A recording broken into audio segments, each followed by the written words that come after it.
va rajouter la touche, je déclare la séance ouverte et il excusé l'absence de Sophie qui n'a pu nous rejoindre ce soir.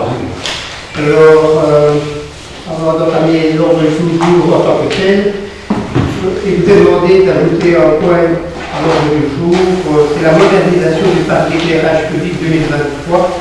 Donc, ce relevé là nous a été communiqué par rapport à ça, que nous ayons pu distribuer l'ordre du jour. Et donc, c'est pour voir si le conseil est d'accord qu'on ajoute ce point-là en urgence. Oui. Oui.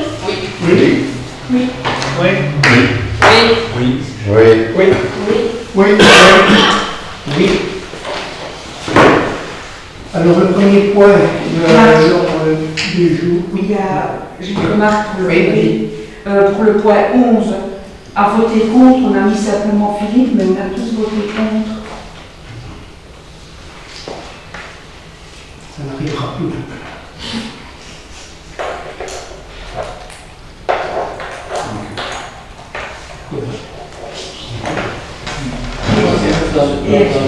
Et alors avant le point 12, il y a marqué que Véronique quitte la séance. Oui, c'est vrai. Oui, en fait, il y a certains conseillers à un moment qui sont allés, qui sont sortis de séance, et au moment du vote, les conseillers en question n'étaient pas là. J'étais là. Mais qu'elle quitte la séance avant la discussion du point 12, innovation des infrastructures. Je suis partie aux toilettes à ce moment-là. T'es partie aux toilettes? Je suis partie. Non. Ah, tu J'étais là.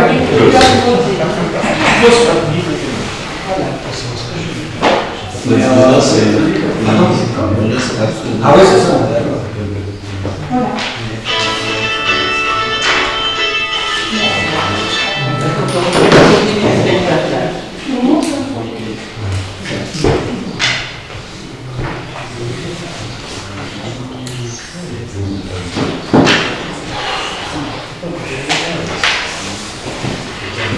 Merci. Le premier point de l'ordre du jour, donc la prestation de serment de parlementaire en tant que nouveau délégué de la commission.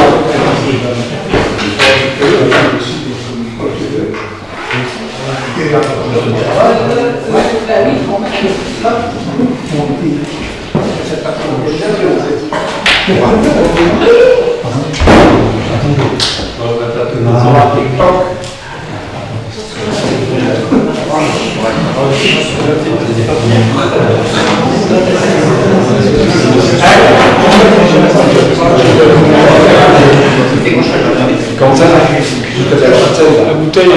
La bouteille.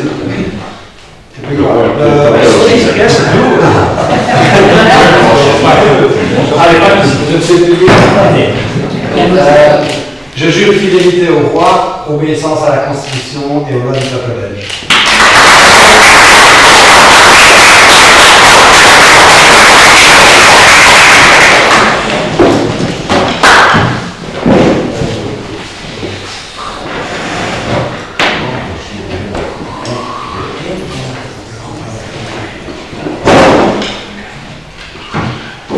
Le deuxième point, c'est la modification budgétaire. Donc,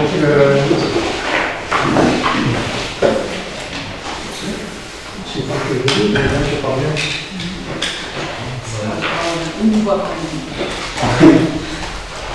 Donc, on a distribué aujourd'hui sur le bureau un complément d'information. Donc, par rapport à la modification budgétaire, on va commencer par l'extraordinaire, si vous voulez bien. Donc, vous savez que pour le traitement de l'eau, il faut programmer l'installation d'un filtre à eau sur la captage de vente. Et donc, le coût que nous avions inscrit au niveau du budget est insuffisant. Il faut une somme de 150 000 € supplémentaires. Ce montant-là correspond à l'offre la plus importante des deux. Donc on a reçu deux offres, l'analyse n'a pas encore été faite de cette proposition-là. Et donc en mettant 150 000, on est au moins sûr qu'on pourra couvrir la dépense si c'est le plus disant qui emporterait le marché. Et donc il y avait également dans l'extraordinaire d'autres modifications majorations qui devaient intervenir, entre autres pour l'entretien voirie, on doit augmenter de 40 000 €. Et alors, oui, Jean-Pierre, par rapport au filtre, il y avait 150 000 pour le marché en lui-même, mais plus 15 000 qui devaient être établis pour les honoraires, pour les plans d'aménagement. Si bien que on avait besoin d'à peu près 220 000 pour couvrir toutes les dépenses qui étaient au niveau de l'extraordinaire. Et alors, est ajouté aujourd'hui, suite à la proposition de Florence Échine de l'enseignement, qui a dit qu'il nous fallait encore des crédits supplémentaires pour l'achat de tableaux interactifs au niveau des écoles. Donc on ajoute encore 4 000 € par rapport à ce qui vous a été présenté lors de la distribution de l'ordre du jour, globalement. Donc on va chercher les fonds du fonds monétaire ordinaire au transfert à l'extraordinaire.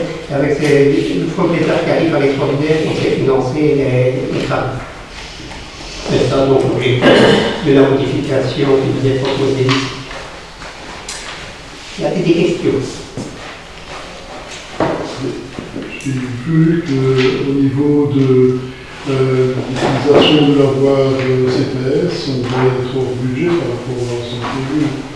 Si on part à 200 € tous les mois pour le lavage de linge de la commune. Alors, il y aura des modifications budgétaires qui vont intervenir dans le cours de l'année. Donc, si au niveau de notre administration, on se rend compte que les crédits ne sont pas suffisants, il y aura une augmentation qui interviendra à ce niveau. Qu'est-ce qui justifie une hausse de ce...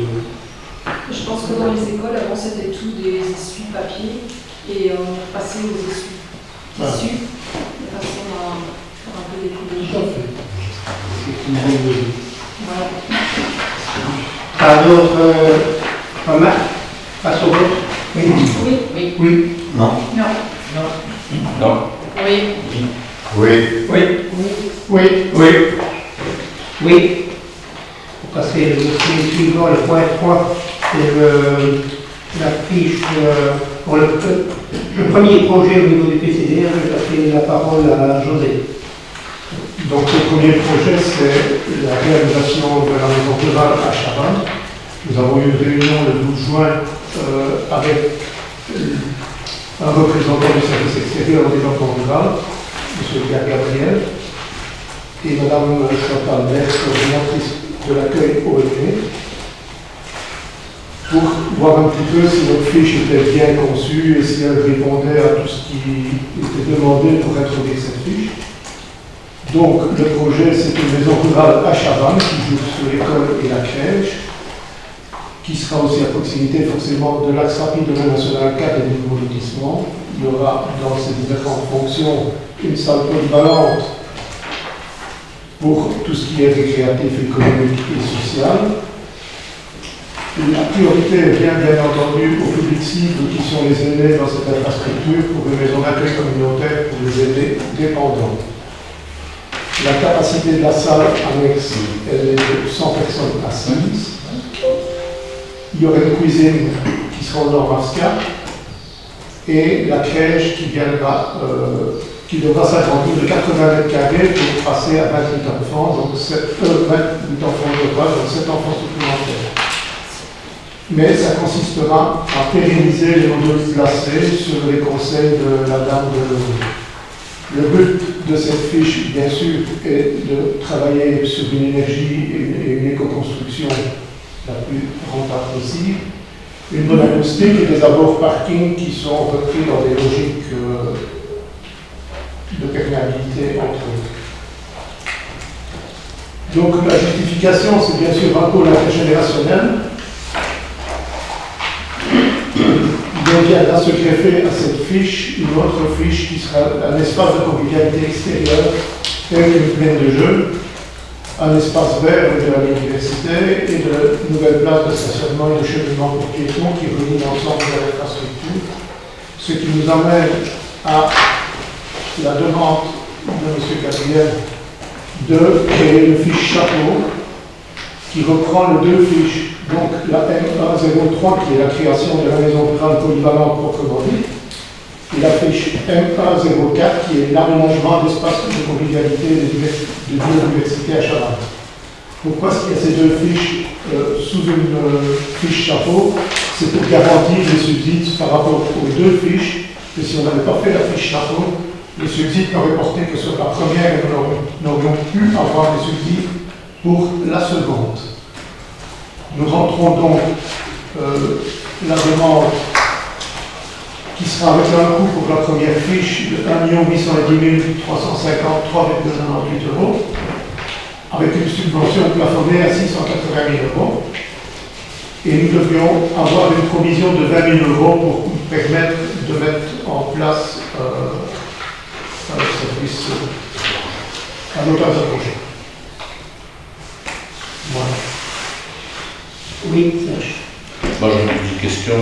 Ce projet peut paraître très bien, mais comme l'enfer est aussi pavé de bonnes intentions, je vous pose une question, monsieur le conseiller communal, non pas le conseiller, et je suis excusez-moi, la maison d'accueil communautaire pour les aînés dépendants. Comment est-ce que vous situez ça? Sous quelle relation légale vous mettez ça? Parce qu'on peut parler de maison d'accueil communautaire, le centre de jour pour personnes handicapées, il y a tellement de documentation. Comment allez-vous faire pour le subsidier? Ça, c'est une chose. Et dans quelle catégorie serez-vous? Ça, c'est une première question. Mais une deuxième question, c'est, vous avez déclaré ici, actuellement situé à Fourrière, mais nous devra trouver d'autres locaux. Je parle de la maison des aînés. Et vous marquez en dessous qu'elle sera délocalisée à Chavannes. Est-ce que vous avez consulté les aînés à ce sujet? Je sais qu'il y a eu une concertation il y a déjà un petit bout de temps avec les deux personnes de la Fondation Royale qui ont expliqué l'ensemble du projet. Mais moi je parle simplement du projet de faire déménager la maison des aînés qui est située actuellement à Fourrière vers Chavannes. Est-ce que vous avez contacté le conseil consultatif communal des aînés qui porte bien son nom? Il devrait être consulté. À ce que je sais, ça n'a pas été fait. Pourquoi? J'espère que et dans quel délai? Et si leur avis est contraire, que ferez-vous?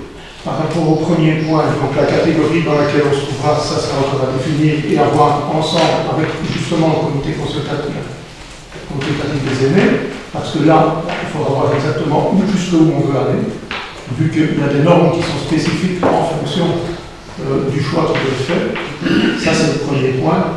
Pour le second point, la délocalisation de la maison des aînés de Fourrière vers Chavannes, on a rempli la fiche en essayant de regrouper l'ensemble des aînés, mais ça doit être aussi discuté au niveau du CCCA, parce que l'ensemble doit être fait en partenariat avec eux, dans le but de créer justement un pôle intergénérationnel le plus complet possible. Alors il faut changer la grammaticale, c'est sera, ça veut dire ce sera. Attends, je peux quand même rajouter que la CCCA est membre de la CCDR. Que la CCA a été consultée spécifiquement dans le cadre du développement rural. Sera ou a été? A été.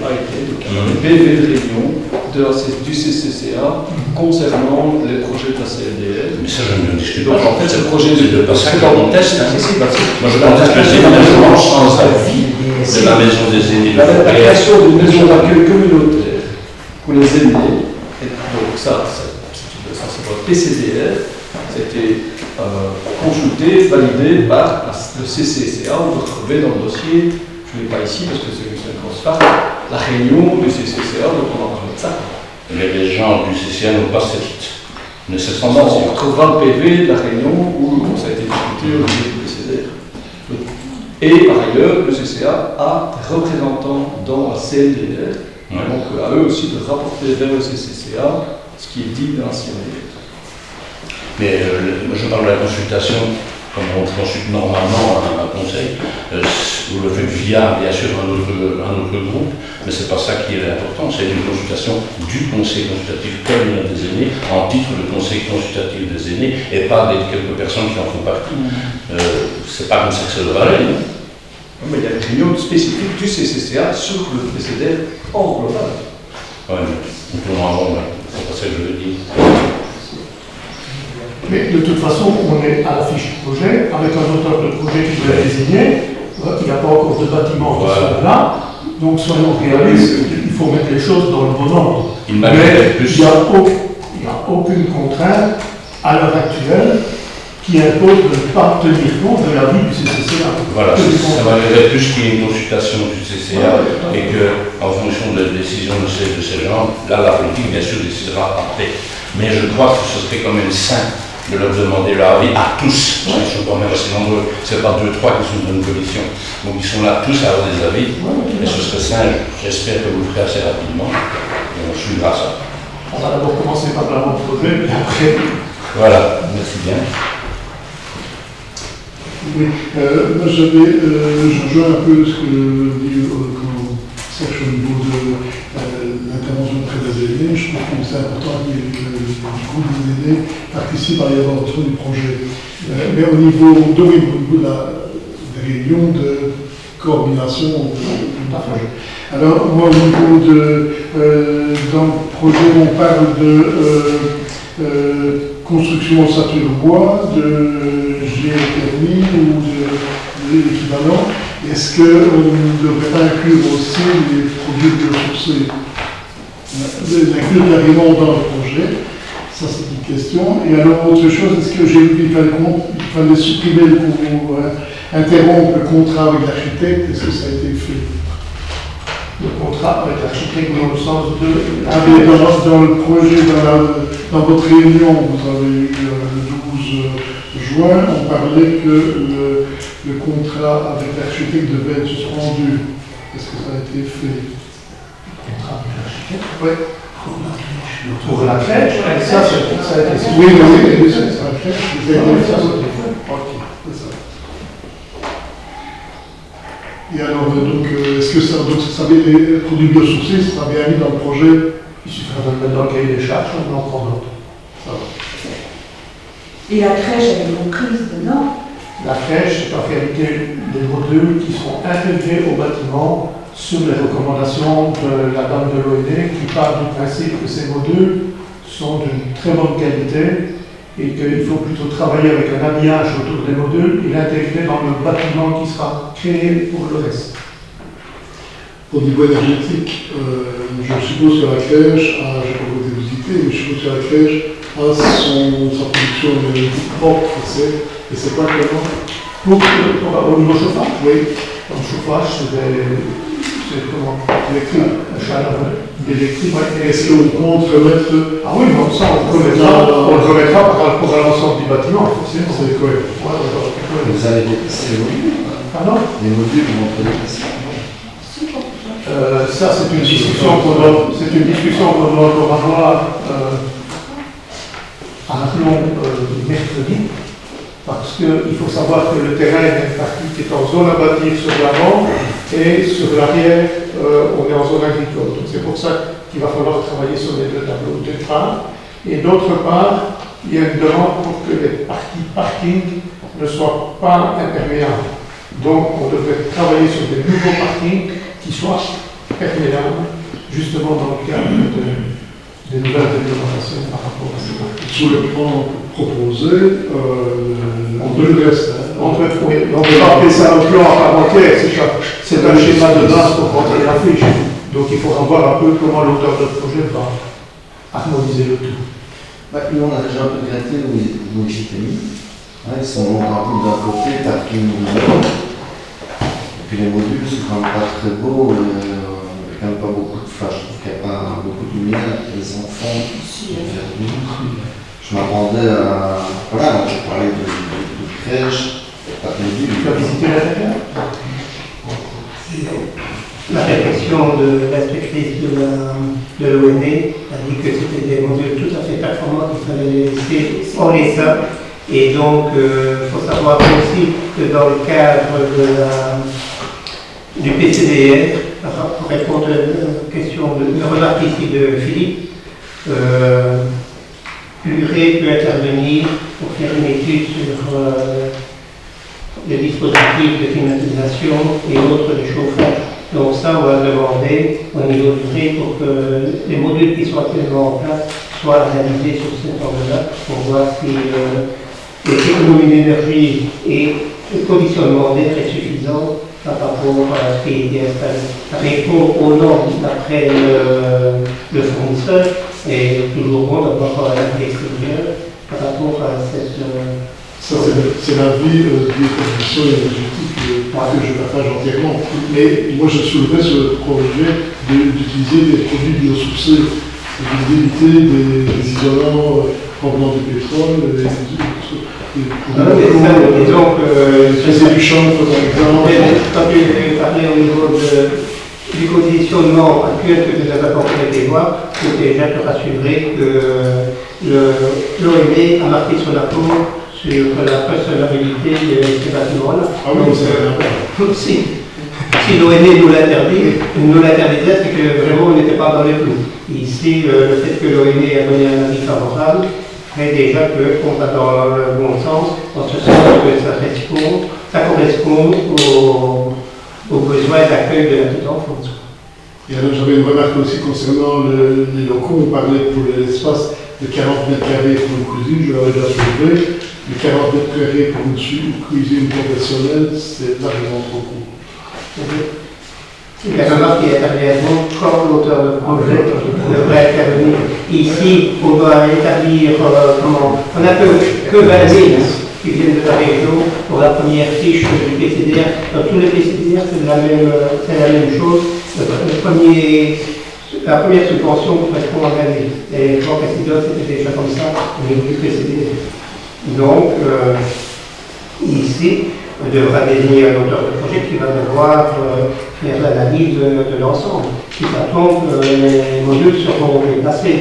D'après l'ONE, ce n'était pas une nécessité de les déplacer. Il valait mieux amener le parking à l'arrière du bâtiment scolaire et profiter de l'espace où la commune est devenue propriétaire pour permettre une meilleure sécurité au niveau de la fluidité, à la fois pour les parents qui déposent leurs enfants à l'école, mais également au niveau de la crèche. Et par ailleurs, si en plus il y a cette maison de village, cette fonction de maison de village qui intervient, ou maison rurale, qui intervient à ce niveau-là, le parking pourra se faire à l'arrière. Il est évident qu'à l'heure actuelle, le parking qui est occupé par la crèche ne sera jamais suffisant pour accueillir toutes les manifestations de tout ordre qu'il y aurait à ce niveau-là. Donc le raisonnement, c'est d'aller faire le parking sur l'arrière, avec un circuit donc, qui passe sur la droite de l'école, en sens unique et qui ressort vers la gauche des modules actuels. Oui. Les modules comme ça maintenant, ça peut rester en longue durée, ça. Oui. Normalement, des modules, ça peut être mis en attendant une construction. Oui, mais ça, on le pensait aussi. Mais bon, par rapport à ce que l'inspectrice de l'ONE nous a confirmé, il y a de plus en plus de créations de crèches qui se font sous cette forme-là. Et donc, les conditions, la qualité des modules qui sont présentés maintenant, ils n'auraient pas peut-être une meilleure garantie si c'était avec en bloc ou en dur ou en bois, peu importe. Donc la qualité de l'urbanisme accepte ça. Comment L'urbanisme accepte cette situation. C'est ce qu'on dit, il faudra l'habiller. Il faudra les habiller. Pourquoi ce serait habillé pour justement dans les normes, l'habillement justement que ce soit moins choquant en tant que musulman. C'est l'urbanisme qui demande ça ou pas spécialement? Il y aura une réunion pour aujourd'hui, bien de dire, une réunion mercredi prochain avec l'urbanisme où les différents projets seront examinés. Il y a eu un peu de date, c'est produit. Comme c'était dans le cadre de l'innovation, nous n'avons pas permis de bâtir. On était dans la période où certains travaux, suite aux innovations, étaient exempts de permis de bâtir. Donc on s'est trouvé dans cette semaine. À court terme, normalement, non, je ne comprends pas, moi. Et- Parce qu'il y a une inondation, on peut mettre des modules à court terme. Mais non, oui, mais ça, la montagne, c'était exode thermique de la tir pendant 24 mois. Ah oui, À partir des inondations. Donc vous Pendant avez, 24 mois. Comment? donc vous avez quoi, Non, on n'est pas obligé de régulariser parce que des exodes thermiques de la tir. Pour 24 mois. Non. Ah, on va faire le nécessaire. Est-ce que tu as une expérience de la vie de ce genre de module pour un peu que prix investissement durée? Est-ce que vous avez une expérience à ce sujet-là ou vous vous renseignez? Non, si ce n'est que du côté de la région bruxelloise, c'est donc quand même une forte expérience et c'est des modules qui en plus sont superposés, qui sont en place depuis au moins une dizaine d'années, par rapport au fait que les besoins au niveau de la région bruxelloise sont beaucoup plus grands qu'au niveau de la région wallonne pour tout ce qui est crèche. Oui, mais moi c'est sur la mécanique de la chose. Donc, on s'est quand même filé pour à la vie qui nous a été communiquée par l'effectif de l'ONU. Moi, j'aimerais qu'on ait revendu l'école de Larsin quelques après. Finalement, il y a un super bâtiment de l'environnement où on fait des crèches. Au lieu de grands modules. Et les modules, on les a posés en mai. Plutôt mars. Et voilà, après, on envisage peut-être de placer. En plus, le bâtiment vendu, parce que c'est insalubre, possible de rien faire dedans, on rend quand même compte que les biens qui sont vendus, les immobiliers qui sont vendus au niveau communal, au niveau de la commune, c'est tous rénové. Il n'y a aucun bâtiment qui a été démoli parce que le bâtiment n'était plus dans la norme, quoi. Donc tout peut se faire. Dans la Luxembourg d'Antique, il y a 3 communes qui vont équiper le module aussi. Parce que le dossier n'avance pas, ils vont équiper. Le module, franchement, c'est Ah, mais je ne dis pas le contraire, mais pas comme ça. Mais pour le personnel, on doit chanter. C'est quand même eux qui travaillent tout le temps dans ce milieu. Un autre remarque à son rôle? Oui. Oui, oui. Oui. Non, c'était. Moi aussi. Moi aussi. Oui. Oui. Oui. Oui. Oui. Oui. Oui, l'aménagement du territoire et l'urbanisme au niveau du schéma de développement du territoire. Là aussi, je vous ai mis, on a mis, une nouvelle délibération qui complète les informations du projet précédent. Il faut savoir que depuis que l'ordre du jour avait été distribué, il y a eu une réunion qui s'est tenue au niveau de la MIFA, donc la méthode d'urbanisme Famenne-Ardenne. Les différents interlocuteurs ont pris la parole pour attirer l'attention du public présent sur des points qui n'avaient pas été nécessairement pris en compte lors de cette élaboration du projet de schéma de développement territorial. Et donc, il y avait plusieurs intervenants, il y avait IBUS, il y avait le cas de marche, il y avait les services de prévention santé, le contrat de rivière, encore d'autres intervenants. Et donc, je cite les deux derniers, le contrat de rivière qui faisait remarquer qu'au niveau des inondations, il n'apparaissait pas clairement dans le projet. On avait tenu compte des inondations, mais si on réfère particulièrement au projet de centralité au niveau de l'infirmière, l'infirmière se trouve en zone de centralité, ce qui est très bien en soi, si ce n'est qu'on ne saura pas densifier l'habitat, puisqu'il y a toute une série de rues qui sont entonnées d'organes.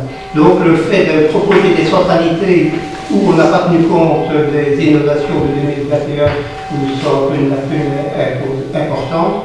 Et aussi, ce qui apparaissait lors de cette présentation, c'était la situation des personnes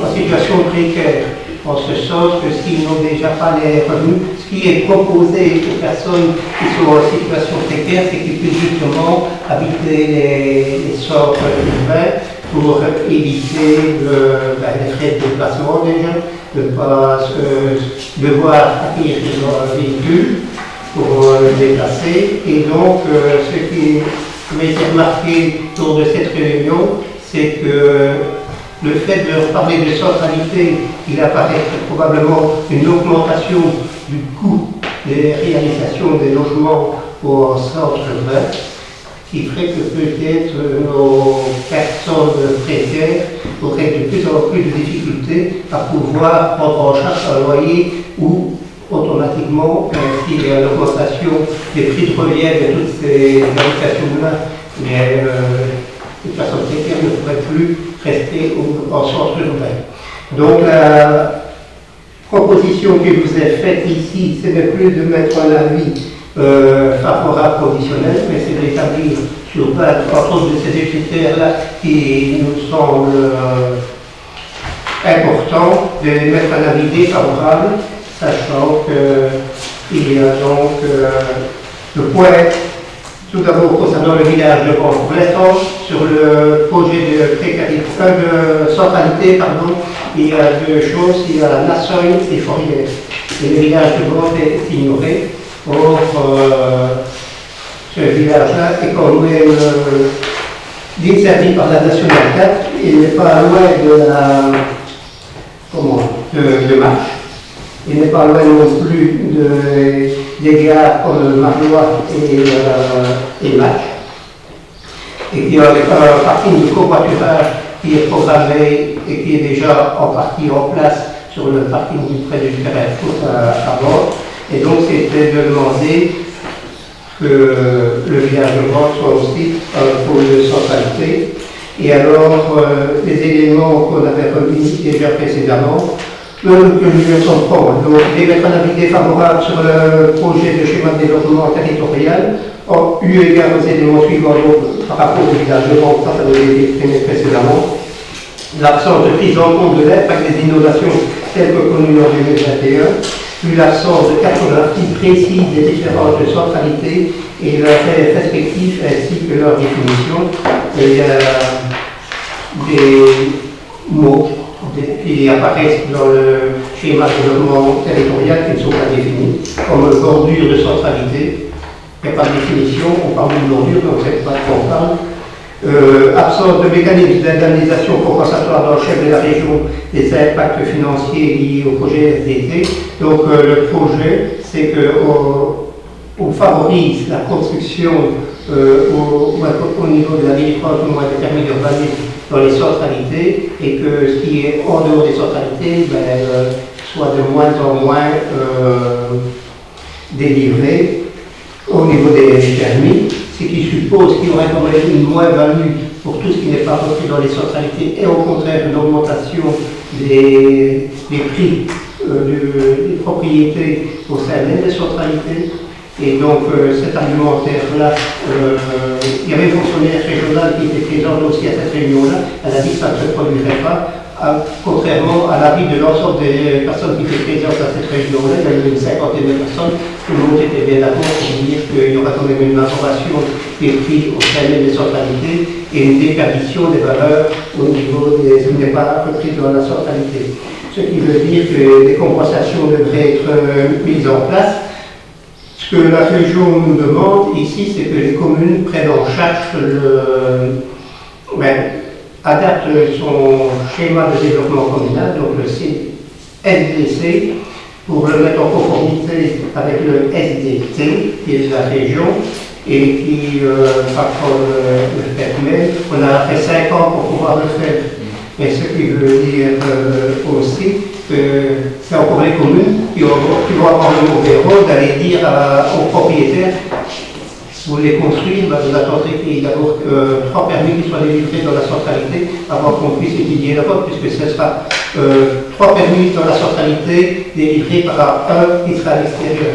Donc on est quand même en milieu rural et on va quand même empêcher les gens de pouvoir construire. Donc on n'est pas contre le fait de la centralité, ça se comprend par rapport à des objectifs environnementaux et pour les tout ce qui est déplacement, c'est tout à fait compréhensible, mais c'est une épée Damoclès qui repose sur la tête des communes rurales, où à nos yeux, il paraît acceptable.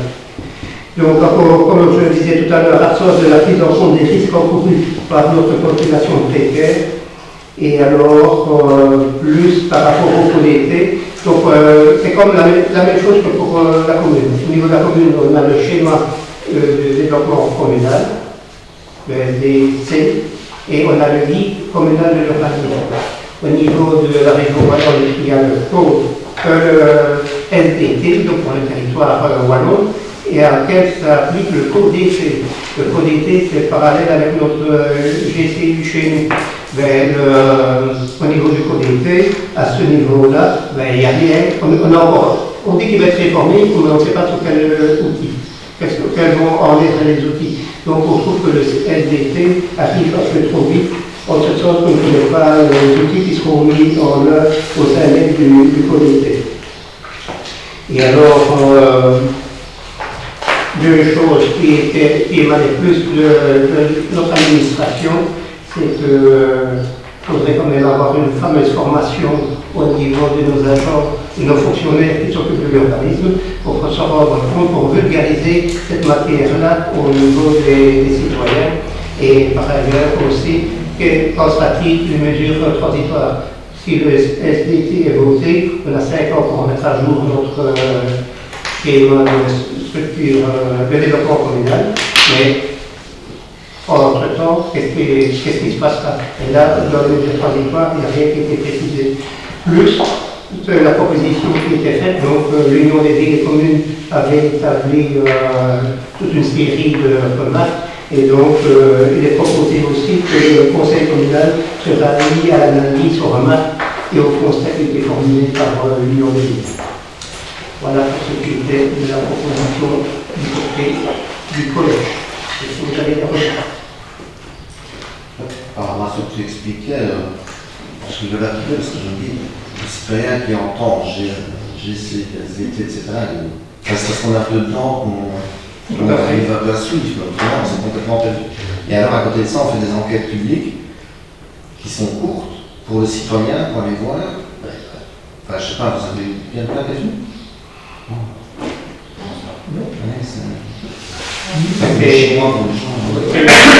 C'est justement là la remarque qui était appuyée par rapport à notre administration ici, vulgariser cette matière au niveau des citoyens. Et alors, pas facile. Non, est-ce qu'on a fait au niveau du schéma de structure, c'était déjà décentralisé? Tout était déjà prévu. Oui. Alors la remarque qui était formulée, par exemple, une commune qui vient de terminer son schéma de structure les mois précédents, on lui a dit que ça ne compte pas, vous devez tout recommencer, parce qu'il faut faire un audit de tout ce qui est déplacement et par rapport aux services publics, au commerce et au transport. Donc, toute cette audit-là doit apparaître, dans un premier temps, il va falloir définir un bureau d'études et nous faire avancer la manière dont on se déplace sur la commune en fonction des pôles qui Fourrière, à mon avis, qui est retenu parce qu'il y a CPS. Et Nassau parce qu'il y a la commune, principalement. Et on a peut-être à fournir aussi le point d'appel au niveau SNCF. Quoi qu'il en soit, je me disais encore tantôt, j'ai mis cette proposition-ci que la précédente. Voilà. Par contre, un terrain à bâtir un peu extérieur des centres de village, il y a de moins value sur le terrain ou à cause de ça? C'est un indice quand même. C'est ce que nous autres, on estime aussi, mais d'après l'avis qui avait été communiqué par la fonctionnaire de la région, elle disait qu'il n'y aurait pas de différence. Mais bon, c'est un avis, et elle a même pas osé, je vais dire, des personnes présentes à la région qui ne partageaient pas du tout cet avis-là. Maintenant, je n'ai pas tous les éléments en main pour pouvoir dire que la fonctionnaire ne se protège pas. Elle est estimée que ce n'est pas le cas. Il n'y a pas de secret. Non. Si on essaie de centraliser celui extérieur, pénaliser, ouais, il perd de son bien aussi par rapport à celui qui est sorti. Et ce sera toujours constructif, mais dans des délais beaucoup plus longs. Puisqu'ils veulent il y a une clé de répartition. Auteur de permis dans la centralité, s'autorise à sortir un permis en dehors. Par contre, un simple exemple, vendre par exemple, centraliser, de construire vraiment, imaginons, mais c'est où dans le village même, il n'y a plus de possibilité de construire. Donc là, il faut le voir par rapport le lot de la Nationale 4 aussi. Donc la rue au-delà de l'eau et la Nationale 4, donc on a du potentiel à ce niveau-là. Ah, mais c'est toujours c'est considéré ça, La centralité, on l'a définie. Donc la remarque qu'il y avait eu aussi de la fonctionnaire régionale, si je prends par exemple National Courrier, c'était pas cet exemple-là qui était donné, mais bon, les deux font 100% de la commune. Je suppose que ce soit 50-50. Tu peux retrancher sur ces deux 50-là, par exemple 20 ou 10 et 10, et tu vas mettre 20 à bord. Et tu te retrouves avec 40, 40 et 20 à bord. On doit rester toujours dans cette enveloppe-là. On ne sait pas du tout comment, c'est ça qu'on faisait comme remarque par rapport à la cartographie. Elle n'est pas suffisamment précise et on devrait donner plus sur chaque localité. En plus, les critères qui déterminent, si ils sont énoncés, on ne connaît pas vraiment la caractéristique de chaque zone qui a été définie de la sorte. Et quand on dit centralité forêt ou même la Somme, si vous regardez la carte, ça ne reprend pas tout le village, loin de là. Les rues périphériques ne sont pas reprises du tout. Pour Forrière, le problème, c'est que c'est la zone inondable. L'augmentation, tu as dit, c'est une zone inondable. Oui, mais moi, au-delà de l'eau, c'est comme c'est plus haut. C'est la nationale, quand tu viens de Penville et que tu vas vers Marche, c'est à gauche. C'est du village d'enfant. Voilà. Est-ce qu'on est d'accord avec cette proposition-là? Oui. Oui. Oui. Oui. Oui. Oui. Oui. Abstention. Oui. Oui. Oui.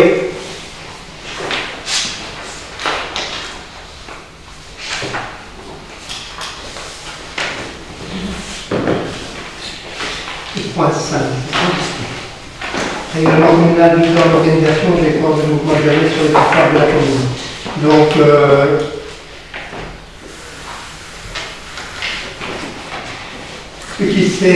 il y a quelques semaines d'ici, on avait reçu le représentant de la police qui nous avait représenté le règlement général de police qu'on avait voté. Il y avait deux aspects qui n'avaient pas encore été abordés dans ce règlement général de police. C'est pour tout ce qui était le règlement concernant le mouvement de jeunesse, donc les patrouilles et scouts sur notre territoire, sur les territoires de la zone de police, et également la problématique et plutôt la gestion, sans mettre de préjugés sur la gestion des gîtes. Donc c'est encore un point qui devra être abordé prochainement lors d'un conseil de police.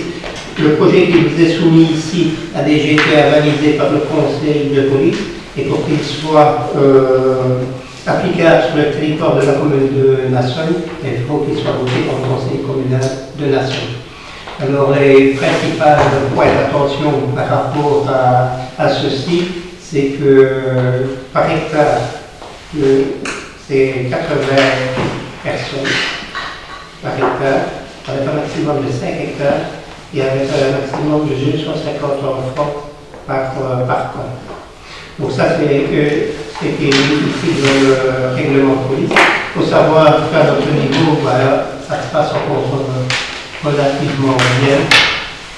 On voit par rapport à la densité, on a une bonne dizaine de camps sur notre territoire, avec des proportions tout à fait raisonnables. On arrive par là, 250 enfants. Il y a personne, puisqu'il y a des personnes dans l'enfant aussi, on n'a pas 250 personnes par camp. Par contre, il y a des communes de la zone de police, on est entre 70 et 80 camps par an, et on est entre 400 et 600 personnes par camp. Donc c'est quand même assez conséquent. Un point qui apparaît ici dedans aussi, c'est que les haies sont toujours autorisées, pour autant qu'ils aient été programmés. Donc il n'est plus question que vous viennent sonner chez vous et vous demander est-ce que vous pouvez me loger. Parce que vous ne connaissez pas l'enfant, on peut loger. C'est plus autorisé. Donc tout ça doit être programmé avant l'entrée de la mise en place du camp. Normalement, ça aurait dû être fait pour le mois de mai. Il y a ça ici dans la présentation du règlement de police, non pas qu'il y a eu un fait quelque part, mais quelqu'un qui était chargé de ce règlement-ci est tombé malade pendant quelques temps, et donc c'est bien que ça a pris un peu de retard dans la présentation du règlement, quoi qu'il en soit. Ça donnera déjà une base légale si il fallait intervenir. Vous avez eu le cas de l'année dernière de La Roche, qui avait pris un arrêté d'expulsion ou un renvoi des jeunes qui s'étaient mal comportés au niveau de la ville et l'arrêté du bourgmestre a été cassé par le Conseil d'État parce que quelque chose d'appui réglementaire et aussi de la démarche qui n'avait pas été officialisée, dans ce sens que c'est vrai qu'il y a eu des pourparlers verbaux avec le corps ou les responsables du camp, et ça n'avait pas été couché par écrit avec un PV par la suite. Donc ça, au niveau, c'était la même chose. Donc les H sera toujours autorisé, mais pour autant que ça soit programmé. La mendicité, c'est plus autorisé sauf le ravitaillement en eau. Les jeux de nuit ne faut pas encore être autorisés. Et il faut savoir que chaque groupe qui se déplace va avoir un numéro de référence de son camp. Donc, par exemple, ici à Nasson, c'est NAS, NAS 001 ou 002. Et ça pourrait être tel pour tel, et avec ou Rochefort. Rochefort, c'est encore une autre province. Ce n'est pas certain que ce soit pour la même chose que chez nous. Et ce qui est proposé ici, au niveau du règlement, ce sera valable pour tous les contenus de la province de Luxembourg. Je ne sais pas si vous crachez la tâche des policiers qui devaient intervenir. Alors, les feux seront encore autorisés dans certaines circonstances. Donc, si le gouverneur prend un arrêté comme on peut plus faire du feu, ben on fait plus de feu. Si on ne peut plus aller exploser, ben on ne peut plus exploser. Plus de feux d'artifice. Et plus de pompiers. Donc, pour certains temps, ben, ils mettent carrément avec leur camion et pompe. Donc, tout ça ne sera plus autorisé. Et alors, il faut qu'il y ait au moins X% du personnel d'encadrement qui soit toujours sauf, pas nécessairement l'alcool, mais ça peut être aussi un jouet ou l'autre qui fait que certains gens sont responsables des enfants qui leur sont confiés. Donc, lors de contrôle, on doit toujours avoir au moins, en fonction de l'importance du corps, 2 ou 3 personnes qui soient responsables, qui soient exempts de consommation non autorisée. C'est un règlement pour l'année prochaine. Non, pas d'application. C'est normalement, on parlait de. Au mois de mai. Le mois de mai. Oui, mais non, on sait bien que c'était pour ça, mais on le met déjà, parce qu'il y a déjà des. Il faut savoir ici que le gouverneur a eu la concertation avec les différentes fédérations. Donc, quand il y a un souci, ici, on n'a pas de M. Fort, Mme Fort en tant que tel, qui est habituellement l'étudiant. Ici, on a le PLANU, donc Catherine Norio et Fossé de Jeunesse à Soul, qui sont les points de contact pour les camps. Donc, il y a combien de plans sur le ici? Une dizaine. 10, oui. Ouais, il y aura peut-être plus parce qu'il y en a quand même quelques-uns. Ici, la note a été répertoriée par la fédération numéro 7 pour qu'on trouve des opportunités de temps. Donc il y a certaines propriétés qui ont répondu leur demande pour avoir leur agrément ici sur la commune. Il y en aura peut-être plus, mais bon, comme on vient de donner, tous ces camps-là sont déjà programmés si ça fait depuis la saison dernière. Je pense qu'il y en a déjà quelques-uns à l'Esthernie, notamment. Ouais. Ok. Je peux passer le point à quelqu'un? Oui. Oui. Oui. Oui. Oui. Oui. Oui. Oui. Oui. Oui. Oui. Oui. Oui. Point suivant, je passe à André, ça concerne le règlement de redevance concernant la participation au programme Je marche pour ma forme. Donc je marche pour ma forme, c'est une nouvelle activité. Donc pour le moment, il existe, je cours pour ma forme, qui est mise en place depuis 2013. Il y a Je pédale pour ma forme, qui vient d'être mis en place il y a quelques mois pour la session de printemps. Auparavant, c'était une organisation du Gaz Romana. Maintenant, c'est de la session cycliste au Wallonie-Bruxelles. Et alors ici, je marche pour ma forme. Là, on va le mettre en place dans le 3 de septembre. Et donc, ici, comme vous avez vu, il y a donc deux niveaux. Un niveau particulièrement long, 6 à 8 km ou 10. 6 à 8 km, c'est lorsque vous arrivez à l'issue de la session. Donc, comme pour les autres, comme je comprends prendre la session dure 3 mois, il y a normalement une sortie encadrée chaque semaine, avec un animateur, Stéphane. Et alors, à ce moment-là, naturellement, rien n'empêche les participants de se rencontrer et de courir plusieurs fois par semaine. Ici, pour Je marche pour ma forme, c'est exactement le même principe. Il y a deux niveaux. Le premier niveau, c'est 6 à 8 km sur 32 heures. Il est évident qu'on arrive aux 8 km, en fait, c'est sûr, dans 3 mois. Ça, c'est réservé particulièrement, et ça, c'est intéressant quand même, parce que là, on peut demander à des personnes rencontrant des problèmes de mobilité ou il y a quelques soucis de santé en termes de mobilité, donc de participer. Il est évident que l'animateur va être formé avant la mise en place de l'activité. Et c'est comme je comprends maintenant, c'est accessible à tous. Ce n'est certainement pas de la course. Et ceux qui marchent le plus vite, ça porte ceux qui marchent le moins. Donc c'est ça le caractère convivial et quelque part qui peut être pratiqué par moi. Donc il y a un niveau 1 qui est assez long, et alors comme vous pouvez le voir, il y a le niveau 2 qui là s'adresse à des personnes quand même un peu plus sportives, mais quelque part qui n'est pas non plus exceptionnel. Là c'est 9 à 10 km. Comme vous pouvez le voir ici sur un certain temps quand même assez relax. Et alors ici en termes de verso, là, à l'article 1er, donc il est établi, on a repris la copier-coller avec ce qu'on a pris pour Je cours pour ma forme. Je pédale pour ma forme, c'est différent parce qu'il y a une assurance qui est obligatoire et une participation de la commune.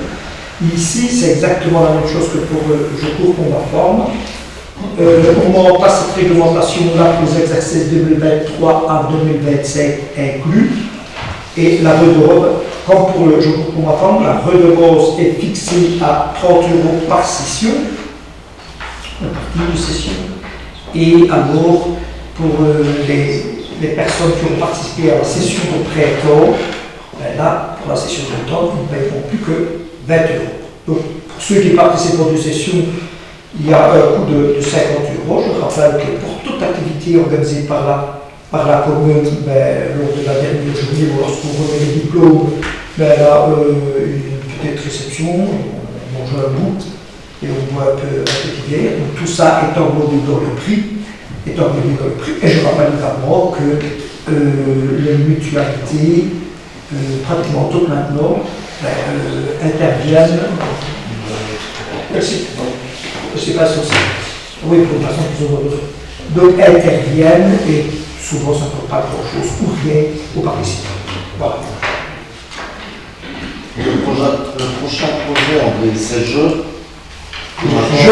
vous coupe et je vous en Donc le prochain projet, et là tout est prêt pour ça, c'est mettre en place le basket. Donc le matériel est là, il a été subsidié dans une large mesure par l'ADEPS.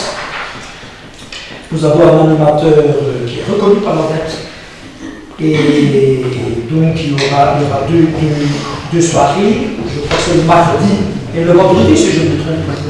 Et pour les adolescents et alors pour les enfants, parce qu'on va aussi distribuer de la publicité dans les écoles. Parce que si un jour on veut mettre en place un club de basket, pour le moment c'est une organisation communale, c'est de l'initiation.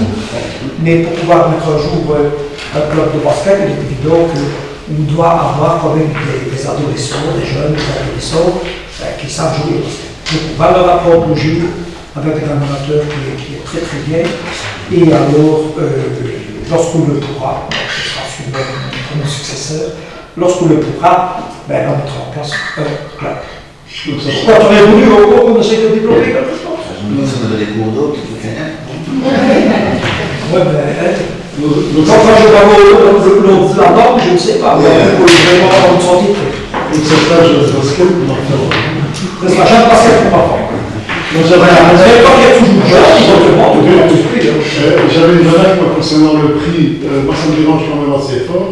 Parce qu'en cours de mutuelle, je veux bien. Mais si on prend une activité, si on prend déjà, je coupe pour ma forme, on n'a plus le droit à une seconde phase. Donc c'est un prix plein et je crois que ce n'est pas adapté à tout le monde. Et pour moi, c'est quand même énorme, 30 €. C'est comme pour le vélo.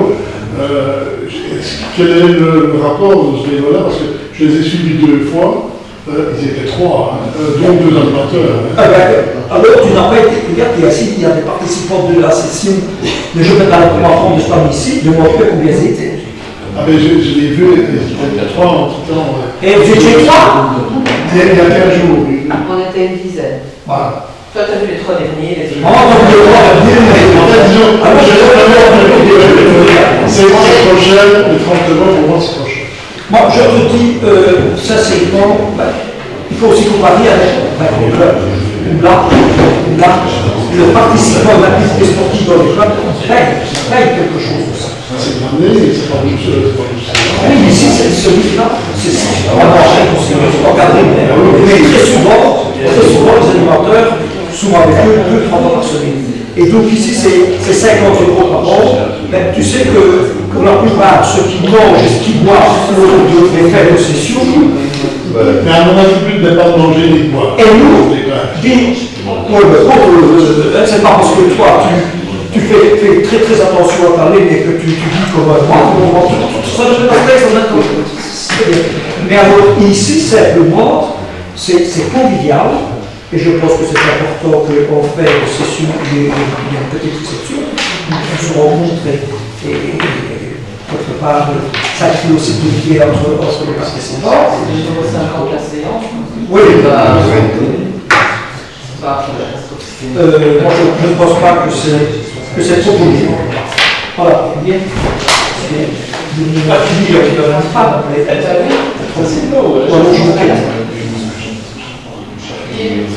Bon, je mets au vote le point 6, donc le règlement concernant le match pour ma forme. Oui. Oui. Oui. Abstention. Oui. Oui. Oui. Oui. Oui. Oui. Oui. Oui. Oui. Oui. Le règlement maintenant concernant le pédale pour ma forme. Oui, nous avons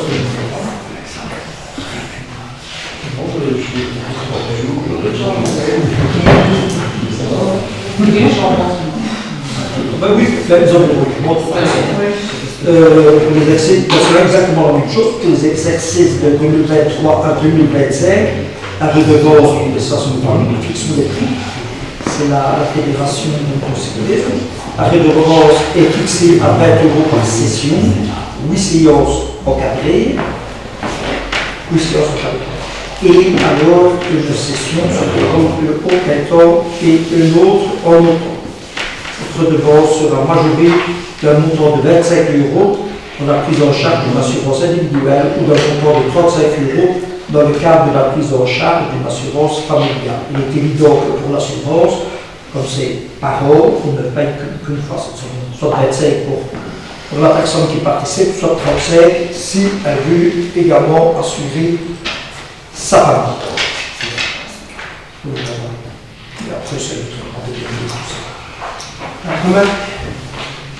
Si la famille soit quelle, ça si c'est sous le même toit, il y a que, et si ça intéresse quelqu'un, j'ai toute l'information, il y a quelque chose qui n'est pas assuré, c'est que si tu bousilles ton vélo, lui n'est pas assuré. Mais si tu bousilles le vélo de celui qui a droit, lui, il sera remboursé. Merci. Voilà. Passe au vote? Oui. Oui. Abstention. Oui. Oui. Oui. Oui. Je me demande si je me trompe, toi. Oui.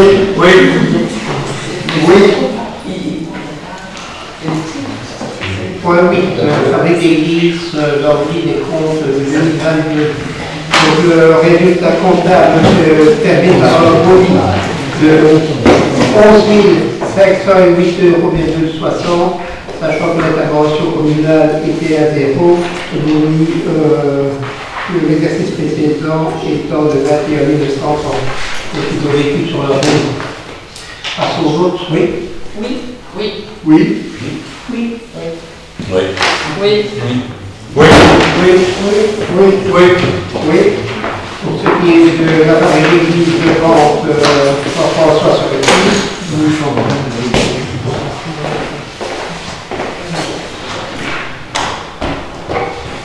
le résultat comptable se chiffre à 12 000, donc abonnés de 12 992,32 €. Et alors, l'intervention communale pour moi est nul. Il y avait également abonné des électrices antérieures. À son vote? Oui. Oui. Oui. Oui. Oui. Atteinte avec l'église de Chabannes-Sameuse.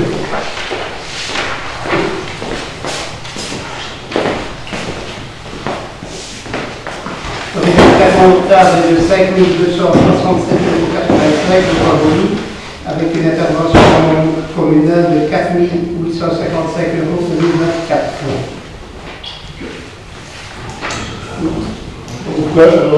Comment justifier qu'il n'y a plus 800 salariés qui sont abonnés de 5 000? Comment justifier par rapport au budget? Donc l'intervention communale se fait par rapport au budget, les budgets sont en équilibre. Alors c'est soit des recettes complémentaires, ce qui est rarement le cas, ou des dépenses moins que ce qui est prévu au budget. Et par contre, il y a une intervention communale de déjà plus 800. Oui. Et donc la fois prochaine, ça va se répercuter ici le résultat que tu as le slash. Pour compenser avec des livres, il faut travailler sur le moins de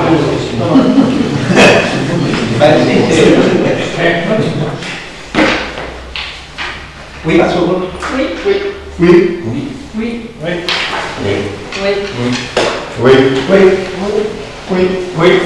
Oui. On passe à une, c'est Vincent qui sort. Le résultat comptable est un bonus de 3 547 € avec une intervention communale de 12 806,50 €. Pas de questions? Passe au vote. Oui. Oui.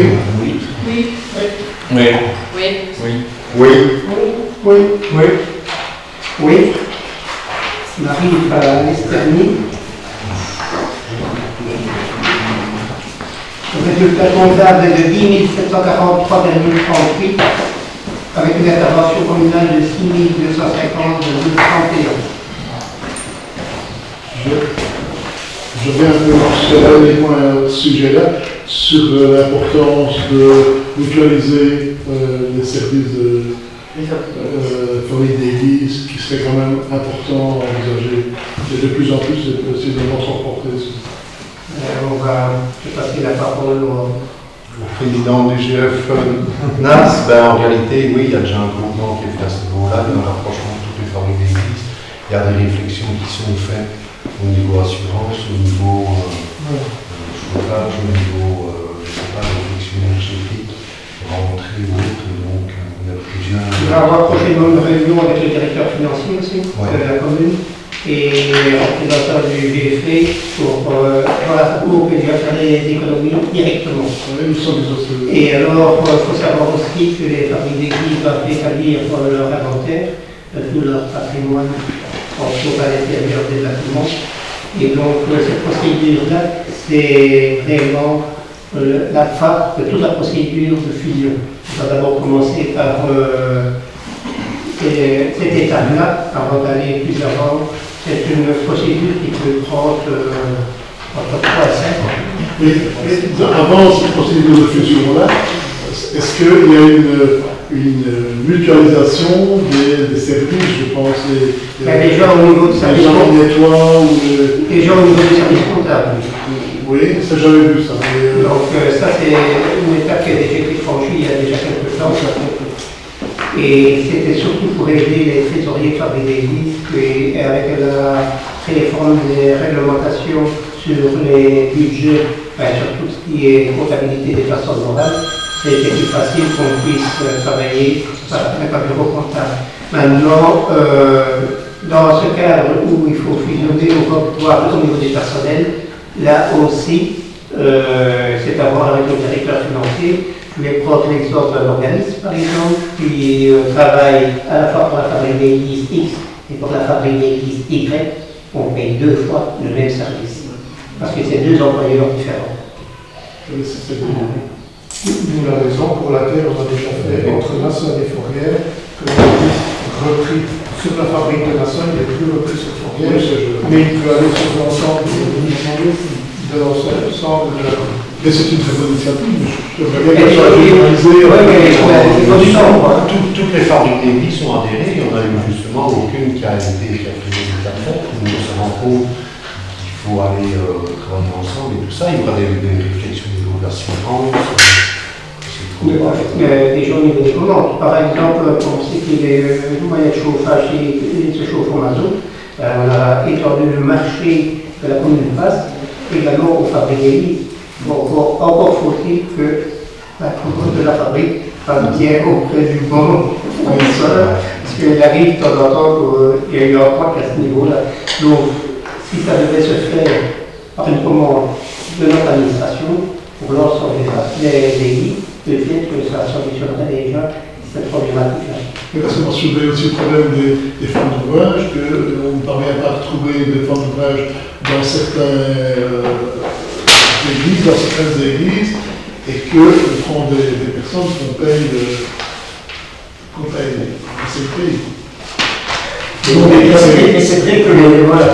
Mais c'est vrai que le salaire complet est très. Mais c'est vrai que s'il y avait, il doit nettoyer deux fois par mois ou n'importe, c'est compréhensible que c'est plus difficile à trouver. Ok, c'est toujours encore pareil, la diminution du nombre d'églises pour la commune. Ah ben ça c'est par rapport à l'effectif, c'est à la fin du cheminement là. Donc d'abord inventaire, et puis un peu par après il y aura une consultation de l'ensemble de la population, chacun par rapport à sa paroisse, et seulement après l'idée de fusionner ou pas.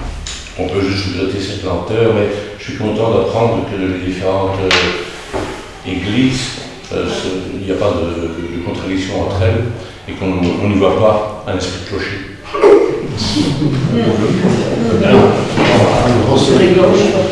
Mais non, tout le monde se entend.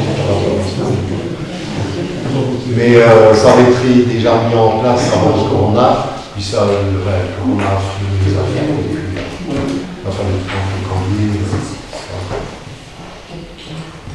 Ok. Bon, on va passer au vote, je pense qu'il y a des questions. On passe au vote pour la fabrique d'église de Cerveau. Oui. Oui. Oui. Oui. Oui. Oui. Oui. Oui. Oui. Oui. Oui. Le point qu'on avait accepté tout à l'heure, l'urgence, donc c'était par rapport à la modernisation du parc d'éclairage. Il y a 107 points d'éclairage qui sont programmés.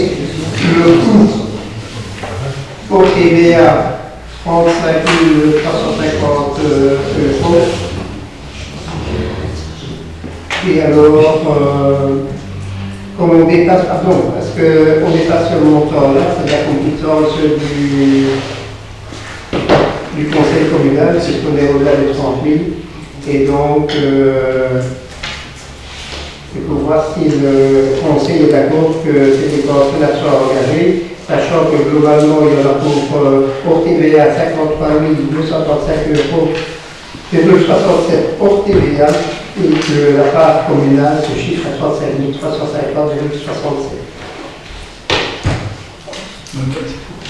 Moi, Je veux bien applaudir, c'est vraiment impeccable. Je regrette simplement qu'on se limite à 2 communes. Est-ce que je sais que c'est progressif, et je sais que c'est progressif. Laissez la parole à Philippe, il va t'expliquer. Si on sans paradigme par commune. Voilà. Et c'est pour ne pas privilégier une commune par rapport à une autre. Donc c'est pour ça que c'est Des choses avancées dans ce 10%. Maintenant, par rapport au taux, il y a moins de 30 millions, moins de zéro. C'est plus intéressant le parcours. Ok. C'est ça, on a avec la financière. Il resterait quel pourcentage à avoir fait On avance en 2020. Oui, il reste à 60%, au moins de communes. C'est en 2020. Passons au vote. Oui. Oui. Oui. Oui. Oui. Oui. Oui. Oui. Oui. Oui. Oui. Alors le point suivant, c'est le point qui a été présenté par le groupe ensemble. Je vais laisser la parole à Philippe. Donc voilà, on en a parlé la fois dernière, donc je vous ai signalé qu'il y a beaucoup de demandes pour réorganiser la collecte de papier et carton. Et donc dans les discussions, nous avions avancé un montant la fois passée, donc je me suis un peu renseigné, donc ça reviendrait pour 6 collectes. Mais voilà, on peut en faire 6 non plus, c'est l'appréciation du collège. Mais ça reviendrait à moins de 11 000 € par an pour remettre la collecte de carton sur la commune. Et alors, bon, on justifie aussi que la prime de fréquentation du parc à Contenant ne réussit pas. Et alors qu'il y a également les PMC qui sont porte à porte, et donc les gens vont de moins en moins pour aussi pas menacer. Ce que tu ne ferais pas que si on diminue la fréquentation du RSI Parc, ils perdent souvent en fait. Parce que ces gens-là n'auront plus de boulot. Et donc, moi je crois qu'on a quand même intérêt à maintenir les RSI Parc en place. Et peut-être qu'il y a moins de personnes qui s'y rentrent, mais bon, tout le monde a quand même encore des cartons et papiers et dans les pas. Non, mais bon, c'est encore un coût supplémentaire. De toute façon, je paye le coût du recyclage. Ben, Une question. Donc en fait, vous disiez pour les personnes qui me demandaient, ouais. Il y avait un métier, j'ai posé la question tantôt, et je n'ai pas la réponse. Est-ce que c'est payant ou pas? Oui, c'est payant. Pour moi, c'est payant. Oui, c'est payant. Moi, c'était pas 25 € par mois. 25 € par mois pour aller réceptionner chez les gens qui ils prennent tout, hein.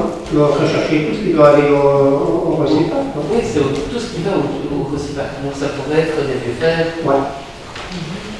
Et c'est sur commande. C'est sur commande, tout à fait. Et c'est combien seulement Bon, non, c'est un tout, mais on doit. Par rapport au montant, je te confirmerai exactement le montant, mais moi je leur dis que c'était 25. Et les personnes âgées qui ont des difficultés de se déplacer, qui n'ont pas de véhicule, peuvent utiliser ces services-là. Et c'est pas ça ou pas? On peut intervenir ou pas? Demander les CDS, sinon c'est ça qui Parce que c'est pas certaines personnes, c'est pas évident du tout de se rendre au projet conteneur. Par rapport à ça, vous avez une vue de combien de personnes demandent? C'est important de voir s'il y a beaucoup de gens qui le demandent. C'est peut-être intéressant de passer justement à ces collègues. C'est ça, moi je me dis. Peut-être à réfléchir. Mais ici, c'est que les collègues ne sont pas bien.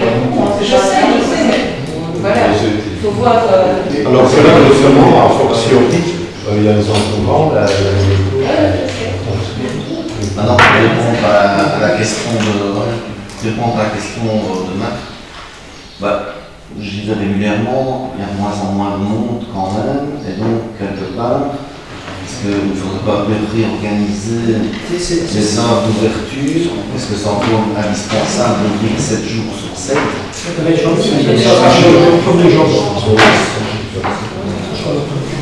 Donc ça change pour les gens. Fermeture le lundi et alors ouverture tous les jours, si je me trompe, je l'ai déroulé, je pense pas de 9 à 10.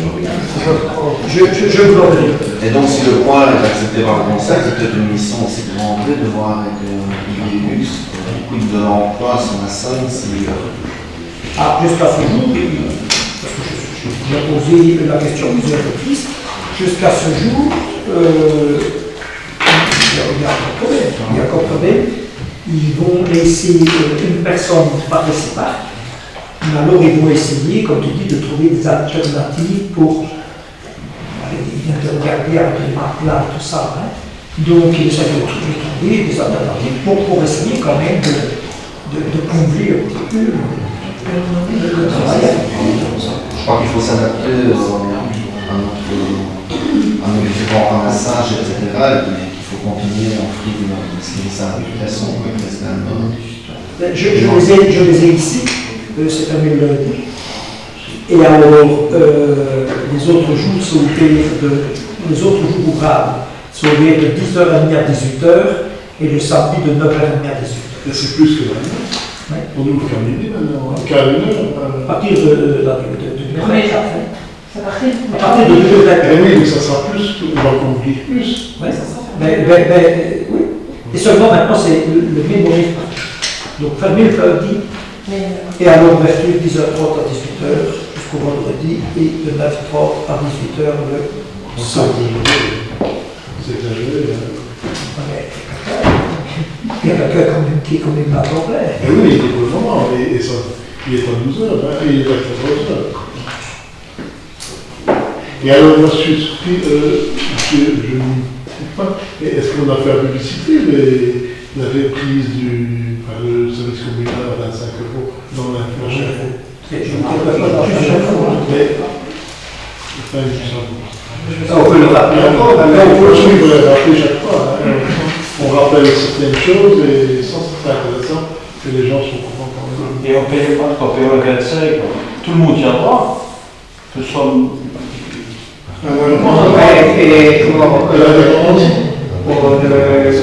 Au téléphone, il y a quand même des situations qui sont précaires, les gens qui ne savent pas se déplacer. On ne va pas le faire pour ceux qui ont des moyens de déplacement.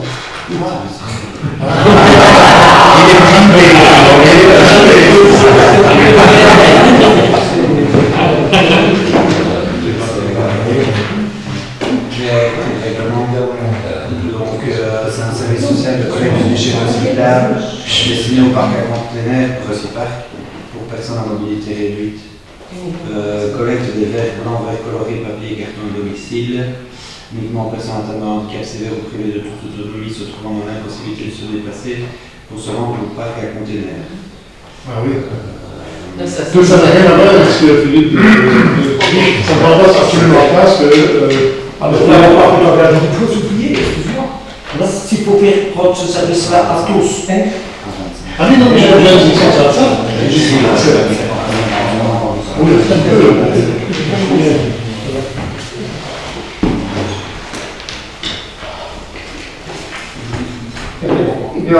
Peut-être qu'il va racheter le sac aussi. Donc, le sac. Donc, dans la continuité de ce que je disais tout à l'heure, c'est nous, on fournit le sac au prix de 1,25 € et on met tous les déchets que j'ai cités tout à l'heure dans le sac et l'ouvrier, la personne qui récolte, va la remettre au parc à conteneurs. Donc, pour moi, il n'y a que le prix des sacs par rapport au nombre de ce qui est collecté qui est facturé. Ah oui, donc c'est pas 25 €. Non, moi je ne vois pas dans le règlement ici d'autres raisons. Le fait de limiter aux personnes à mobilité réduite leur problème ne résout pas le problème de la récupération des motifs pour tous les situations. Non, mais je te dis, je reviens à ce que j'ai dit au départ, tu vas fermer les recyclages. Donc il n'y a aucune raison pour fermer le recyclage. Les personnes ont l'opportunité d'aller au recyclage, qu'ils se rendent au recyclage. et ils seront peut-être un peu plus respectueux dans leurs achats et pourront réfléchir et ne pas acheter de la marchandise avec beaucoup de carton.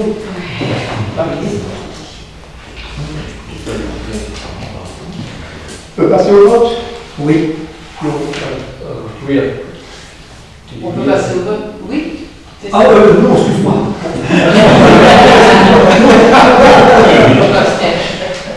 Oui. Oui. Oui. Oui.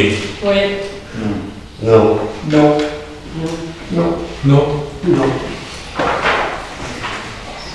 Point suivant, c'est les communications. Je passe la parole à Corentin. Donc on a un courrier du SDO Wallonie Intérieure indiquant que la délibération du collège du 15 mai 2023 relative à la fourniture de denrées alimentaires 2023 pour les cuisines de l'entité dans le cadre des repas scolaires ainsi que les fournitures pour les réunions à l'administration communale n'appelle aucune mesure de tutelle et de déploiement exécutoire. Ensuite, un courrier du SPE Wallonie Intérieure indiquant que la délibération du collège communal du 8 mai 2023 relative à la fourniture de plaquettes forestières 2023-2026 n'appelle aucune mesure de tutelle et est devenue pleinement exécutoire. Merci. As-tu des questions? Oui, moi, j'ai une question. J'ai déposé 2 points. Donc, le point 14 et le point 17. Il faisait pas partie de la publicité sur le site internet et sur la page Facebook de la commune. En effet, ils ont été affichés au Valve, mais oui, il est possible qu'ils n'aient pas été affichés. Le Valve communal est obligatoire par la police spéciale. Est-ce qu'il y a dans des rôles? On commence mal.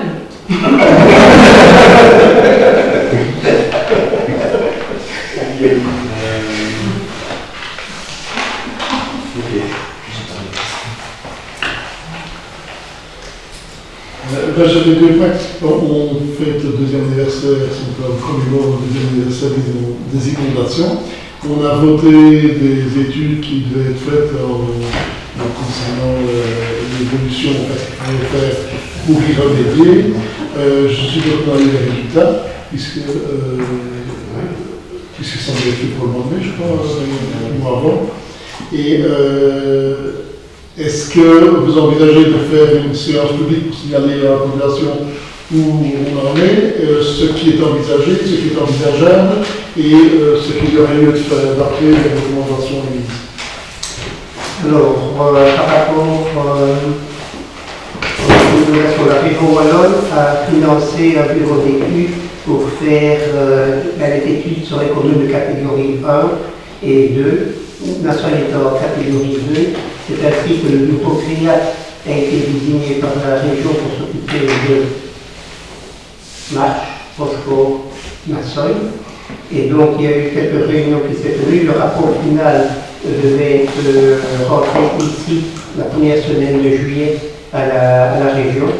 Donc le projet vient d'être, l'étude vient d'être déposée à la région. On a eu connaissance en ce qui concerne la seuil. Certains points d'interrogation sont en cours en suspens. Entre autres, si expropriation devait avoir lieu, il faut savoir qu'au niveau des communes de catégorie 1, la région wallonne intervient. Par contre, pour ce qui est des communes en catégorie 2, il n'y a rien qui a encore été précisé. L'administration de la région wallonne nous a fait part qu'il fallait poser la question au gouvernement wallon. La question a été posée vendredi dernier à la région pour savoir ce qu'il en était avant de communiquer aux riverains. Parce que je ne peux quand même pas dire aux gens, vous ne savez que rester là, il n'y avait aucune mesure qui était programmée. C'est quand même difficile à avaler. Mais par contre, je ne parlais pas trop de ça, je parlais de ce que l'on a voté ici au Conseil communal, je crois que c'était en octobre. Pour les zones d'immersion temporaire. Les zones d'immersion temporaire. Et que normalement le dossier doit être cultivé. Il faut demander à la région wallonne, nous en sommes zones qui ont déposé le dossier. Non, mais l'étude, vous avez eu les résultats de l'étude. Voilà, déposer le dossier à la région pour avoir une zone d'immersion temporaire. Par rapport à l'étude, c'est rien d'aller dire aux gens on va faire ci ou ça. La procédure ou si notre dossier n'est pas retenu, on va mettre un coup d'épée dans l'eau. Non, on a payé, j'ai vu passer des factures assez considérables pour les deux études. Et juste pour dire qu'il fallait mettre des réserves d'eau, c'est un peu cher. Je suppose qu'ils ont dit autre chose que ça. Mais quand on aura l'ensemble, ici c'est une proposition qui est faite par rapport à ce bureau d'études-là, qui doit aider à mettre en place des zones d'immersion temporaire. À certaines places, ce sera peut-être envisageable, à d'autres pas. Si je prends le cas de la WAM avant, il apparaît qu'il n'est pas utile de faire une zone d'immersion temporaire à Mantes par rapport aux villes de la WAM. Par contre, par rapport au le Boni, avant, là, il y a peut-être un porteur de prendre des mesures. Alors, pour réconforter les gens, les Bordelais qui se plaignent du programme éolien, il faut savoir que peut-être, s'il y a des masses de béton qui sont coulées dans le sol pour y mettre des éoliennes, peut-être bien qu'il y aura des mesures de compensation qui devraient être faites pour faire des bassins de rétention. Donc, si ce projet éolien devait arriver, peut-être bien que les gens de Mantes seraient les premiers bénéficiaires, puisqu'il y aurait des bassins de rétention qui pourraient être financés par le promoteur éolien pour pouvoir faire des bassins de rétention. Ça, c'était la parenthèse par rapport à Mantes. Peut-être. Par rapport à Masbourg, donc là, il y a un projet qui a été déposé pour une zone d'immersion temporaire. Et là, parce qu'on n'a toujours pas la réponse ici pour le dossier, on devait savoir quoi. Pour le dossier précédent qui avait déjà été introduit, on devait savoir quoi ici pour le mois de juillet, c'était pour se poser de 15 jours. Dans le gouvernement, ça devait passer la semaine dernière, c'était une quinzaine de jours.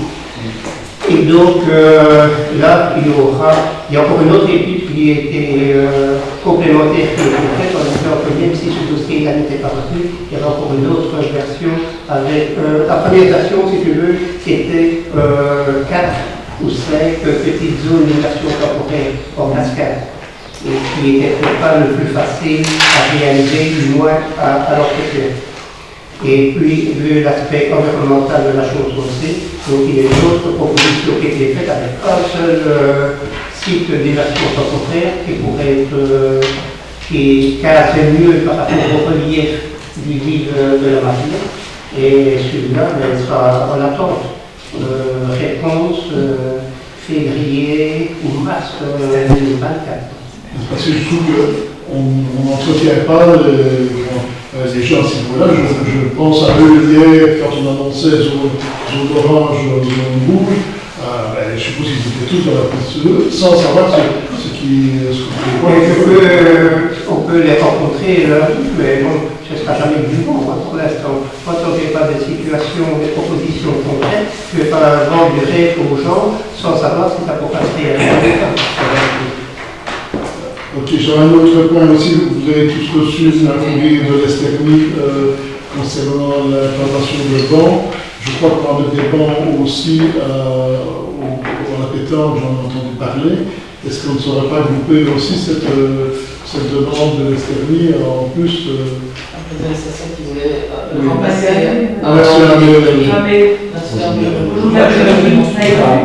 Si, vous l'avez reçu aussi. Pour moi, personnellement, En fait, il y en a déjà, mais il est détérioré. Mais ici, ça dépend des bons résultats. Donc ici, je ne sais pas si vous êtes de bons résultats. Non, ici, c'est bon. Ils ont déjà ça. Oui, mais ils disent quand même que c'est le matériel qui est trop abîmé. En fait, c'est intéressant de regarder ça parce que c'est vraiment important. Merci. Moi, j'ai vu. Voilà. À 13h37, on a reçu ça. Madame de Oui, madame, qui dit que le remplacement de terre situé sur les pelouses de la place de la CDR et un résultat supplémentaire sur le site.